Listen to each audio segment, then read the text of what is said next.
Police ने YSR Telangana party की सरबराह Y Sharmila की भूख हड़ताल को खत्म करवाते हुए जबरदस्ती तौर पर उनको अस्पताल मुंतकिल कर दिया, जहां उनका इलाज किया जा रहा है। पुलिस की भारी तादाद कल निसफ शब के बाद शहर हैदराबाद के लोटस पाउंड इलाके में वाक़ शर्मिला के मकान के करीब लगाए गए भूख हड़ताली कैंप पहुंची, जहां उसने शर्मिला की बिगड़ती हुई सेहत की बुनियाद पर उनको ज़बरदस्ती तौर पर वहां से अस्पताल मुंतकिल कर दिया।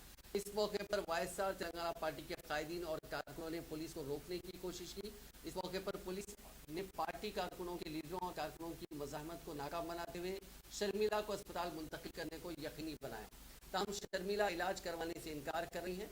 कबल अज़ीं पुलिस ने मीडिया को भी वहां से हटा दिया। शर्मिला उनको यात्रा की इजाज़त देने का मुतालबा करते हुए भूख हड़ताल कर रही थी। वो अपनी इस गैर मुअय्यना मुद्दत की भूख हड़ताल के मौके पर पानी भी नहीं पी रही थी। उनका ब्लड प्रेशर और ग्लूकोज की सतह में गिरावट हो गई थी और उनकी सेहत खराब हो रही थी।